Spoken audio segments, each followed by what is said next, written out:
He was one of the biggest enigmas of the Second World War, but he was someone who was a close friend and attendant of Adolf Hitler, as well as the deputy Führer.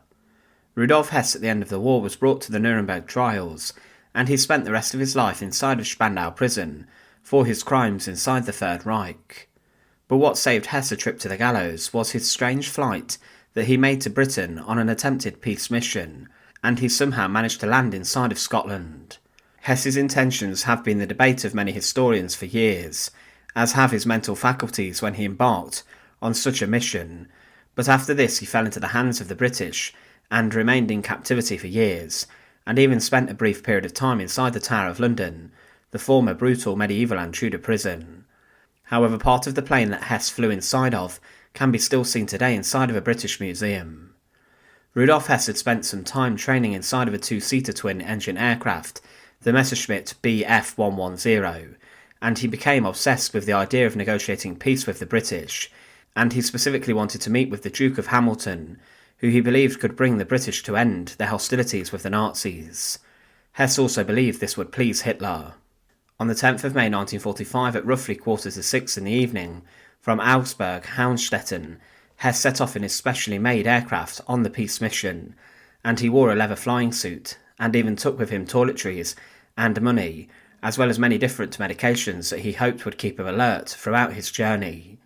He used different landmarks in Germany to guide himself, and he then went across the North Sea and spent most of his trip flying at 5,000 feet.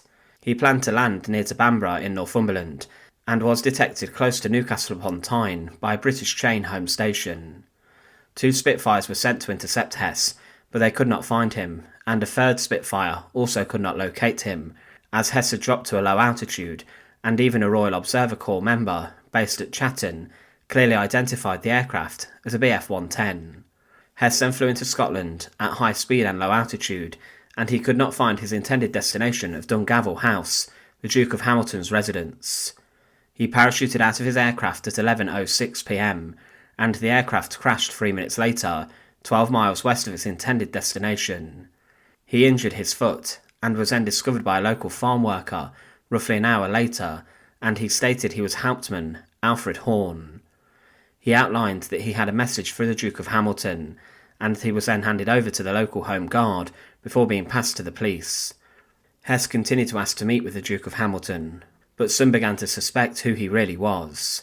Hess and Hamilton did meet the following morning, and Hess then admitted his true identity, and stated he was on a mission of humanity that would bring peace between Britain and the Nazis, and he claimed Hitler wanted to stop fighting.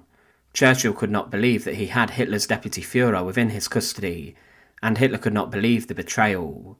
He gave no such order to negotiate, and Hess was stripped of his party offices, made to look crazy in the press, and he was also scheduled for execution if he ever set foot inside of Nazi Germany again.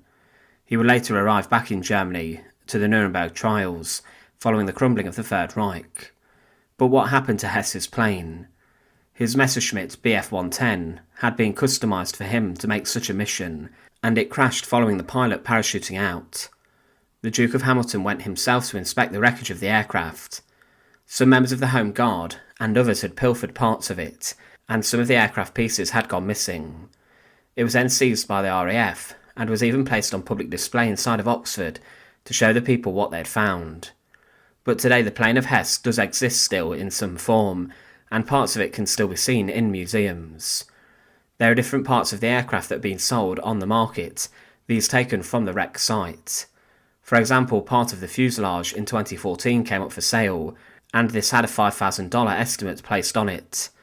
But inside of the Imperial War Museum at Duxford, there are 2 remarkable pieces of the aircraft that are on display, and these are 2 of the most prominent pieces of the wreckage. There is part of the fuselage which displays the Luftwaffe Baukenkreuz, and what appears to be the letters VJOQ. The part of the fuselage on display does not have its tail or wings, but there is also another prominent part of the wreckage that is on display.